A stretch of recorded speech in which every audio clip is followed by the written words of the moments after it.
Bonjour, je vais corriger l'exercice 2 du TD18.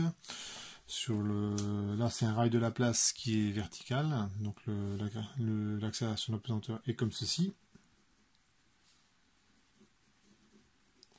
Donc cet exercice-là, on va cette fois-ci tenir compte de l'induction, qui est due au fait que l'ensemble du circuit il est baigné dans un champ magnétique. Le circuit il est déformable. Pourquoi? Parce que vous avez une tige là qui descend et qui agrandit en fait la surface du circuit, et ça va créer une induction dans l'ensemble du circuit. Et dans un premier temps, le dipôle sera une résistance.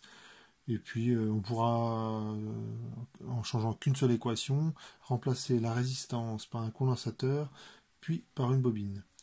Quand on a un exercice comme ça, il y a deux types d'équations à écrire. Il y a ce qu'on appelle l'équation électrique.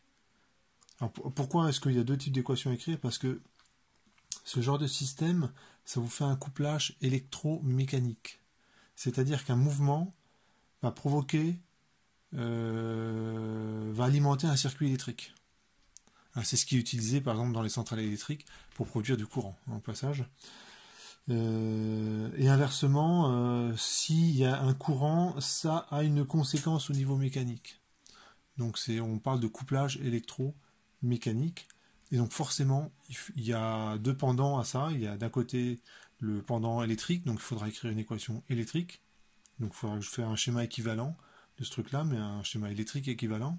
Puis après, il faudra appliquer le principe fondamental de la dynamique à la tige. Donc ça, c'est la partie mécanique du système. Et les deux sont couplés. En fait, il y a un terme qui fait le lien entre la partie électrique et la partie mécanique. Donc ça, il faut bien comprendre dans ce genre d'exercice-là qu'il y a un couplage entre les deux. Et qui est très important, puisque beaucoup d'appareils utilisent ce couplage-là pour à partir d'électricité, faire du mouvement. Donc je vais commencer par l'équation électrique. Je vais l'écrire en rouge, l'équation électrique.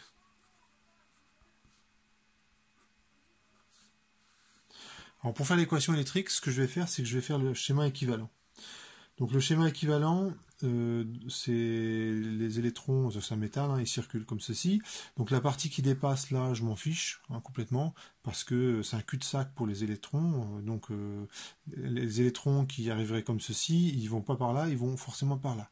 Et ils vont pas non plus par là, ils vont forcément par là, parce qu'au moins là, ça circule. Enfin, ça peut circuler. Dans mon circuit, il y aura forcément une résistance.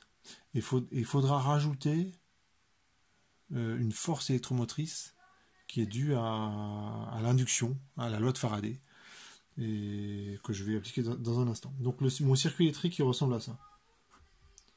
Donc ici on a une résistance. Donc voici le circuit, je place l'intensité, comme ceci. Et pour tenir compte de l'induction, pour appliquer la loi de Faraday, il faut que j'insère dans le circuit une source de tension, petit e. Alors regardez comment j'oriente petit e, dans le même sens que I. Ça c'est important, si vous ne voulez pas faire d'erreur de signe. Je suis en convention générateur.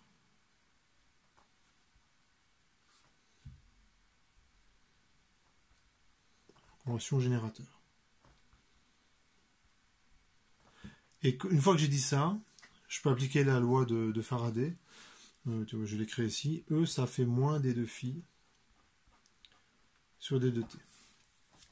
Alors dans le cours, on distingue deux cas. Le premier cas, c'est un circuit fixe, champ magnétique variable. Le deuxième cas, c'est champ magnétique fixe et le circuit qui change de forme. Mais dans les deux cas, en fait, ce qui varie, c'est le flux. C'est la quantité, le flux, je vous rappelle, c'est l'intégrale double de B scalaire D2S dans le circuit. Eh bien, quand le circuit est fermé, les deux cas, on peut utiliser la même formule, enfin, la même loi de Faraday, E égale moins D2φ sur D2T. Et je vais ensuite écrire une loi d'Ohm, donc I est comme ceci, donc RI il est comme ceci. Donc loi d'émail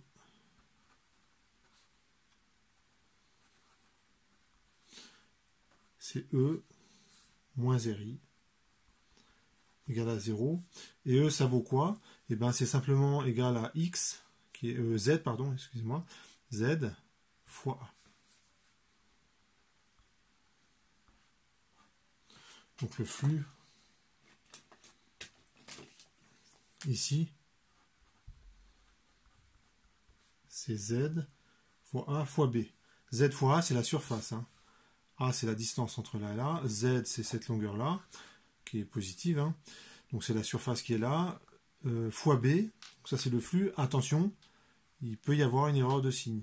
Hein, parce que lorsque vous calculez le flux, en fait, le contour, il est orienté. Et donc pour savoir comment il faut compter le flux du champ magnétique, il faut que je regarde comment B est orienté par rapport à l'orientation du contour.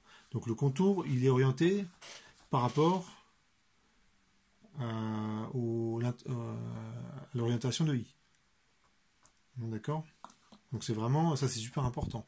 Hein, le choix de l'orientation de I qui vous est imposé par l'énoncé, il faut absolument en tenir compte. Donc ce que je fais, c'est que je prends les quatre doigts de la main et je le mets suivant le contour.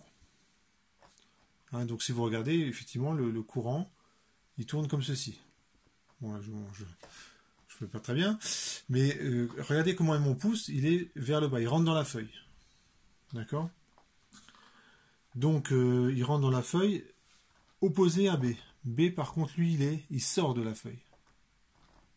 Donc B et mon pouce, ils sont en sens opposé. Donc il y a un signe moins. D'accord? Hein, ce qui oriente la surface, hein, c'est la règle de la main droite.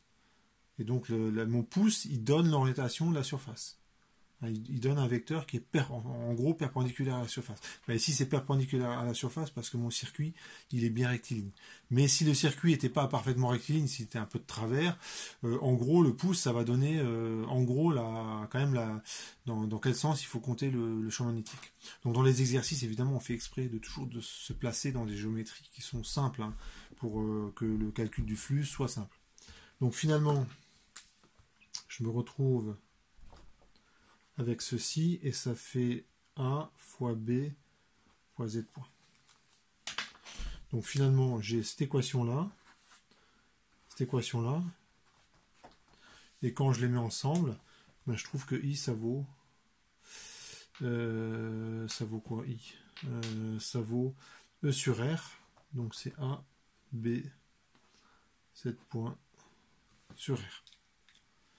Je vérifie qu'il n'y ait pas d'erreur. Ouais, non, il me semble pas. Donc voilà une première équation. Bon, c'est pas la réponse à la question posée. J'encadre quand même ce résultat parce qu'il va me servir dans un instant après avoir écrit l'équation mécanique. Donc l'équation mécanique, on va l'écrire en bleu. Alors l'équation mécanique, le référentiel, je vais prendre terrestre supposé galiléen.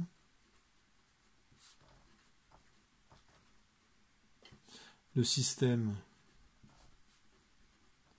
c'est la barre. Le bilan des forces, vous avez le poids. Donc je vais en profiter pour... bon, je refais vite fait le schéma. Donc là, vous avez la résistance, la tige. Le poids est comme ceci.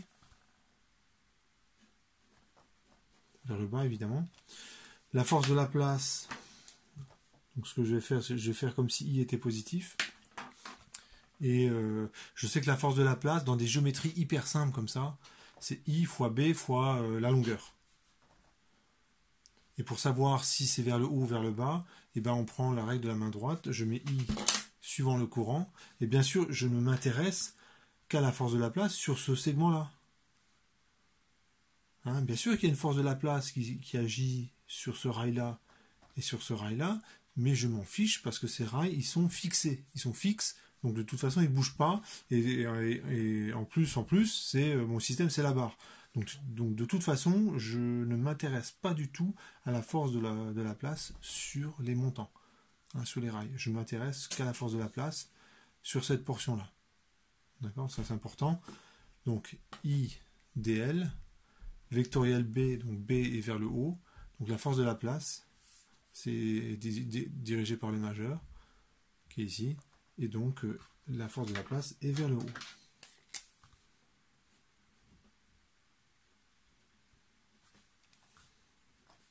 Donc la force de la place, on peut l'écrire ici,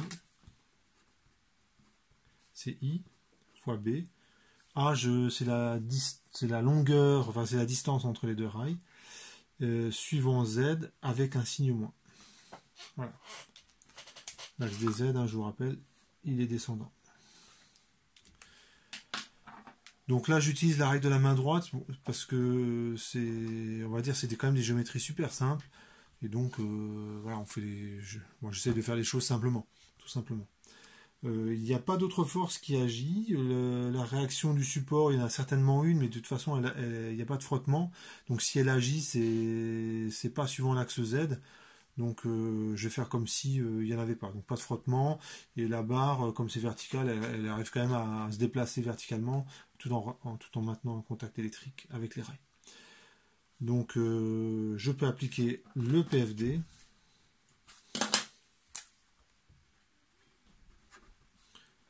MA égale P plus la force de la place. Je projette.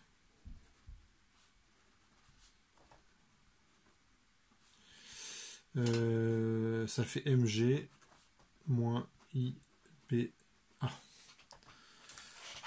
Donc ça, c'est l'équation électrique. L'équation mécanique, pardon. Et juste avant, j'ai écrit l'équation électrique, qui était juste là.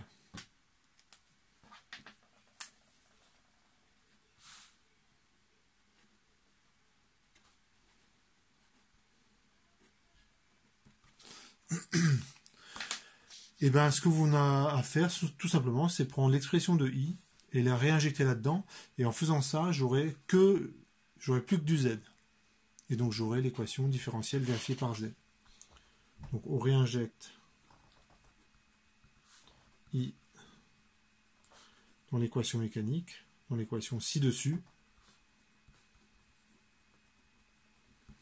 Et ça donne quoi? Ça fait mz seconde, ça fait mg moins ba fois i, ba sur r, z point. Et donc finalement, ça fait z seconde plus ba au carré sur r, z point est égal, et ici on divise par m, est égal à g. Je vérifie que j'ai pas fait d'erreur. Non, c'est bon. Donc j'ai mon équation différentielle vérifiée par z. Alors on remarque que c'est une équation différentielle du premier ordre.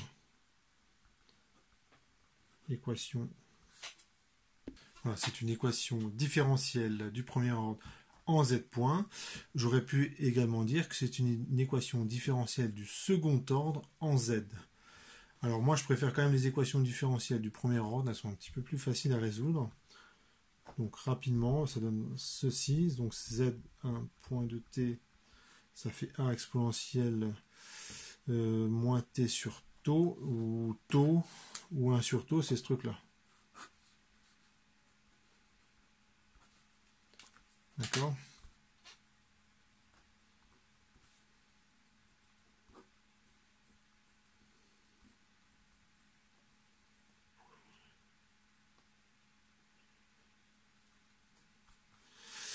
Voilà, donc la solution particulière, c'est z de z point de t égale g fois tau, sauf erreur. Hein, donc là, ouais, j'aurais peut-être pu appeler ce truc-là v, ça aurait été peut-être plus simple. Donc la solution, c'est z2 points, et c'est une constante, ça ne dépend pas du temps. Donc je peux même enlever la dépendance par rapport au temps. Donc ça veut dire que c'est une vitesse constante. La solution générale, c'est la somme des deux. Donc z point de t, c'est a exponentielle moins t sur tau plus g tau. Et comme je pars avec une vitesse nulle, j'en déduis que a, ça fait moins g tau. Et donc z point de t, c'est égal à G taux 1 moins exponentielle moins T sur taux. Ça, c'est la vitesse. Et si on intègre une fois de plus, vous allez... bon, je vais l'écrire sur notre feuille. Si j'intègre une fois de plus, ça donne, avec comme condition initiale z de 0 égale à 0.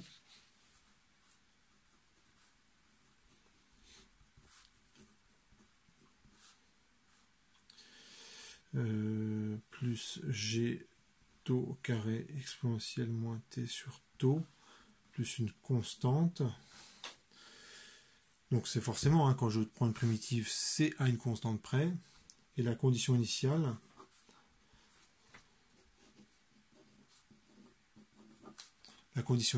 c'est z de 0 égale à 0. Et donc j'en déduis que la constante, ça vous faites, c'est égal à moins G taux carré. Donc finalement, z de t égale G fois taux fois t plus G taux carré 1 moins exponentielle, non excusez-moi, c'est exponentielle de t sur taux moins 1.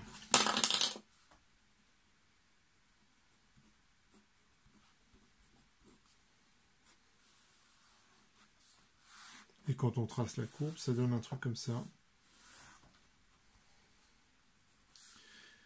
Donc on part avec, donc quand on trace une courbe, on fait toujours attention à respecter les conditions initiales. Je pars bien avec une vitesse nulle, donc une pente horizontale, à partir de 0.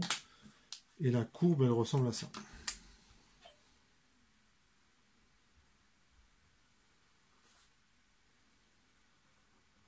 Voilà.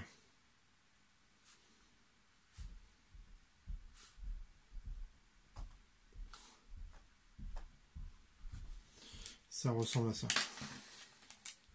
Et si je continue, voilà, cette portion quasi rectiligne, ici j'arrive, vous pouvez le montrer, hein, j'arrive à l'instant tout.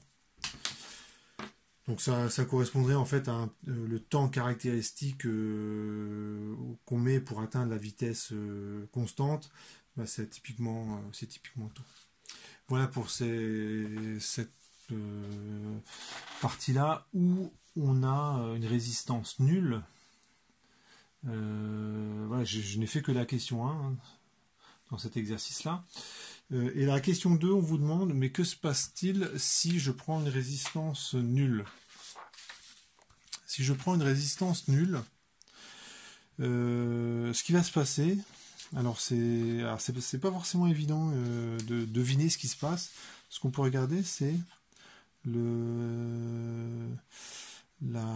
l'équation différentielle. Si je prends une résistance qui vaut 0, le temps caractéristique tend vers 0. D'accord, le temps caractéristique vers 0. Et donc, la vitesse de chute tend vers 0. Donc le cas limite d'une résistance nulle, en fait, votre tige, en fait, elle tombe plus. Elle est d'une certaine façon emprisonnée par le champ magnétique. En effet, si la résistance ici, en fait, il n'y a pas de résistance ici, hein, donc mais si la résistance globale du circuit est nulle, ce qui va se passer, c'est que dès que la tige bouge, à cause de l'induction, les charges vont se mettre à bouger très très rapidement. Quand je dis très rapidement, c'est en fait à la limite de la vitesse nulle, les charges acquièrent instantanément une vitesse infinie. C'est-à-dire que le système est hyper réactif. Ben forcément, il n'y a pas de résistance. Donc la moindre induction, donc qui va tendance à faire se déplacer les charges, va tout de suite avoir un effet colossal. Et si le courant est très important, la force de la place elle est très importante. Ce que ça veut dire, c'est que dès que vous essayez de bouger la barre, la force de rappel, elle est instantanée et aussi forte que nécessaire. Ce qui fait qu'en fait, cette barre, vous n'arrivez pas à la bouger. Vous essayez de la descendre, ça marche pas. Vous essayez de la monter, ça marche pas. Et ça ressemble en fait au piégeage d'un supraconducteur dans un champ magnétique. Donc ça, il y a des vidéos qu'on peut trouver facilement où en fait le supraconducteur, il est piégé dans un champ magnétique. C'est-à-dire qu'il a le supraconducteur, dans le cas du supraconducteur, il expulse les lignes de champ magnétique de l'intérieur du supraconducteur, et ça fait comme une prison en fait. Le supraconducteur, en fait, il peut ni monter ni descendre, il est emprisonné par le champ magnétique. Et on a une situation qui est analogue. Lorsque la résistance tend vers 0, ben la barre elle bouge plus, elle reste là où elle est. Donc on va l'écrire, lorsque R tend vers 0, la barre ne bouge plus.